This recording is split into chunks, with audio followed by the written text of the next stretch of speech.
अस्सलामुअलैकुम स्टूडेंट्स, उम्मीद करता हूँ कि आप खैरियत से होंगे। मैं मोहम्मद वकास अनस आज आपके लिए एक नया टॉपिक लेके आए हैं। लेकिन टॉपिक स्टार्ट करने से पहले मेरे गुजारिश है कि स्टूडेंट से कि चैनल को सब्सक्राइब करें, लाइक करें और बेल आइकन के बटन को प्रेस करें ताकि हर नई आने वाली वीडियो आप तक बर वक्त पहुँच सके।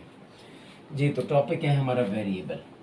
वेरिएबल किसे कहते हैं? वेरिएबल वैसे अगर लफ्ज़ी मीनिंग की डेफिनेशन की जाए, मीनिंग देखा जाए तो variable are named memory location. Memory location के नाम को वेरिएबल कहते हैं। फॉर एग्जांपल हमारे पास ये मेमोरी है और इसमें हमने डाटा स्टोर करना है, तो डाटा ये कंटेंट्स ऑफ द वेरिएबल, और जहाँ स्टोर करना है मतलब उसको जो नाम देना है इसको हम कहते हैं वेरिएबल।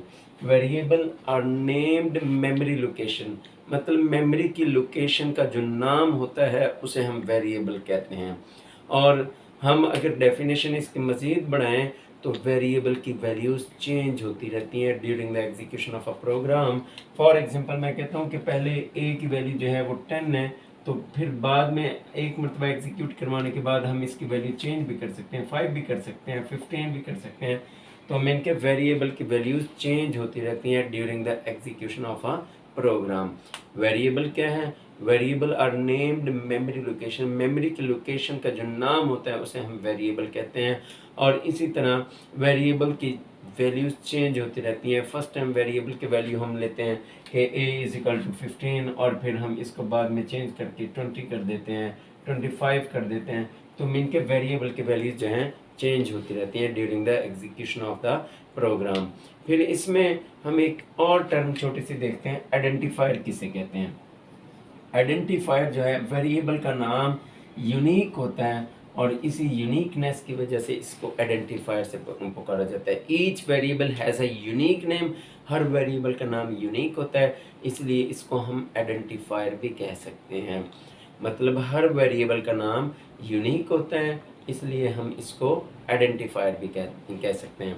अब वेरिएबल को डिक्लेयर करने के हमारे पास एक तरीका है कि हम सबसे पहले डाटा की टाइप लिखते हैं। डाटा की टाइप लिखने के बाद हम वेरिएबल का नाम लिखते हैं और वेरिएबल के नाम के बाद जो है हम उसके साथ वैल्यू स्टोर करवाते हैं। तो अब इस डाटा की टाइप से क्या मुराद है, ये चीज़ जो अहम है कि डाटा की टाइप हमें बताती है, describe the type of data that can be stored in the variable, कि हम वेरिएबल में किस किस्म का डाटा स्टोर कर सकते हैं। इस डाटा की टाइप से पता लगेगा कि हम वेरिएबल में डाटा कौन सा स्टोर कर सकते हैं। फॉर एग्जांपल अगर डाटा की टाइप मैं लिखता हूँ इंट और वेरिएबल का नाम लिख देता हूँ एज, तो यहाँ मुझे इस इंट डाटा की टाइप को देख के पता लगेगा कि मैं यहाँ जो है वैल्यू स्टोर कर सकता हूँ इंटीजर वैल्यूज़। तो इसको कहते हैं डाटा की टाइप। इनकी डाटा की टाइप से पता लगता है कि वेरिएबल में वैल्यूज़ कौन सी हम स्टोर करवा सकते हैं। अब हमारे पास डाटा की तीन टाइप्स हैं। कौन कौन सी टाइप्स हैं जी? इंट है और चार है और फ्लॉट है। ये तीन टाइप्स हैं हमारे पास, इंट, चार, फ्लॉट। अब इंट में क्या मुराद है कि इंटीजर की डाटा टाइप, मतलब जब भी हम वेरिएबल के नाम के साथ इंटीजर डाटा टाइप लिखेंगे तो इससे मुराद है कि इसमें डाटा स्टोर होगा without decimal point. For example मैं लिख देता हूँ 786, मतलब ऐसा डाटा स्टोर होता है इंटीजर में जिसमें डेसिमल पॉइंट ना आए, उसको हम कहते हैं इंटीजर।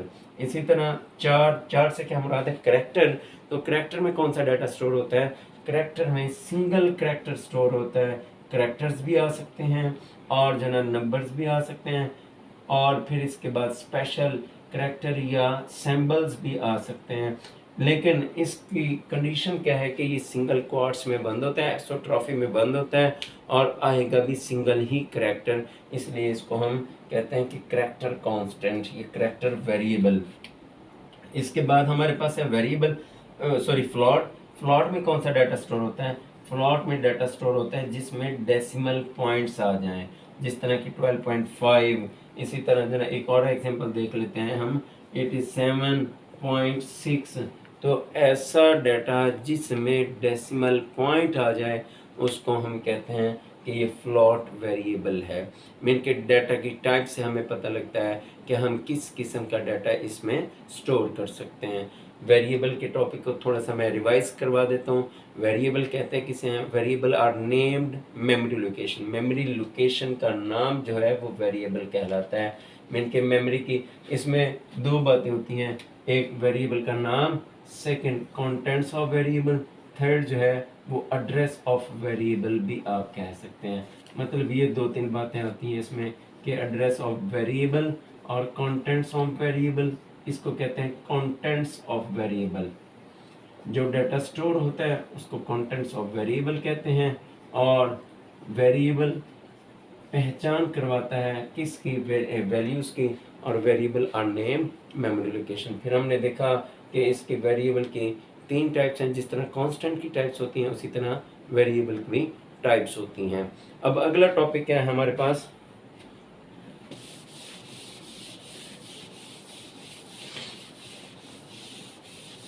जी तो स्टूडेंट्स अगला टॉपिक इसी के साथ स्टार्ट हो रहा है, data type of a variable. अभी हमने डिस्कस किया भी है डाटा टाइप कितनी होती हैं? तीन होती हैं। Data type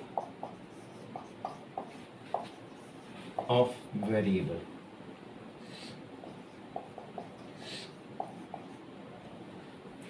data type of variable तीन होती हैं। कौन कौन सी होती हैं? अभी मैंने लिखा है कि इंटीजर, फ्लोट और कैरेक्टर। ये तीन किस्म की डाटा टाइप्स होती हैं। इंटीजर में कौन सा डाटा स्टोर होता है? इंटीजर में डाटा स्टोर होता है कि जिसमें डेसिमल पॉइंट ना हो, उसे हम इंटीजर डाटा टाइप कहते हैं। इसी तरह फ्लोट और फिर जना कैरेक्टर। लेकिन एक छोटा सा जना हिंट दिया हुआ, डिड यू नो, क्या तुम जानते हो कि कितनी जगह लेता है इंटीजर डाटा जो है, या इंटीजर डाटा टाइप जो है वो अगर वैल्यू स्टोर करवा रहे हैं तो कितनी जगह मेमोरी में लेगा?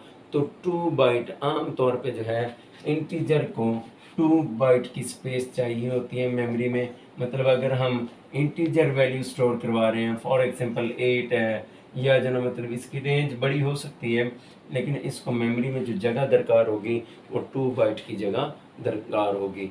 और फिर इसी को हम डिस्कस करते हैं इंटीजर को ही, कि इंटीजर में मज़ीद फर्दर क्या चीज़ें आ सकती हैं। ये तो मैंने आपको बताया है कि ऐसा डाटा स्टोर होता है जिसमें डेसिमल वैल्यूज़ तो होती हैं लेकिन डेसिमल पॉइंट नहीं होता, तो इसको हम इंटीजर कहते हैं। लेकिन इसकी फर्दर 2 टाइप्स हैं इंटीजर की। वो कौन कौन सी हैं फर्दर 2 टाइप्स?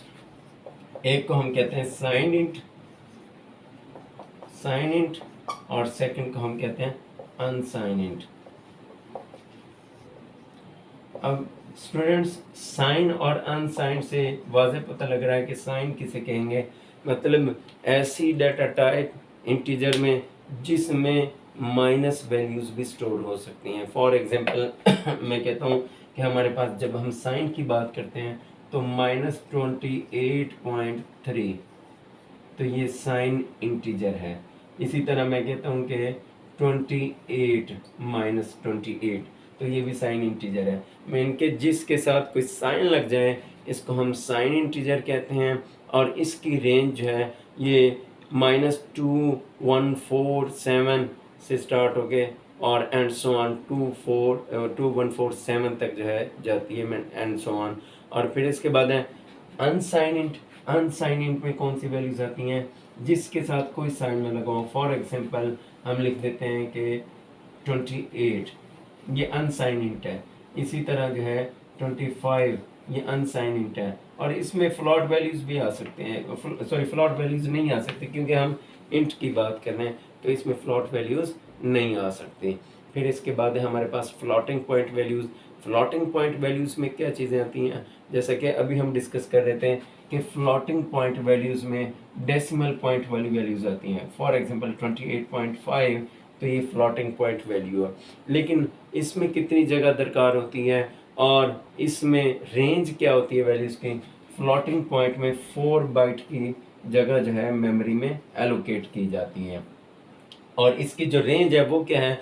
इसकी रेंज है 3.4 मल्टीप्लाई बाई 10 की पावर 38। 3.4 मल्टीप्लाई बाई 10 की पावर 38 से लेके और पॉजिटिव में ये वैल्यू सॉरी ये पॉजिटिव है तो 3.4 मल्टीप्लाई बाय 10⁻38 तक ये रेंज है इसकी। इनके इतनी वैल्यूज जो है इसमें हम स्टोर कर सकते हैं। इसी तरह फिर हम बात करते हैं करैक्टर की। तो करैक्टर में क्या चीज़ें आती हैं? करैक्टर में एक करैक्टर आता है और वही करैक्टर जो है एप्सिस्ट्रॉफी में बंद किया जाता है। मीन के एक से ज़्यादा करैक्टर नहीं आ सकता। और इसमें जगह कितनी हमें मेमोरी में चाहिए होती है? 1 बाइट की जगह हमें मेमोरी में रिक्वायर्ड होती है। मीन के एक करैक्टर को स्टोर करने के लिए हमें 1 बाइट की जगह चाहिए होती है और हमें जो है 1 बाइट की स्पेस दी जाती है। उम्मीद करता हूँ कि आज का आपको टॉपिक समझ आया होगा।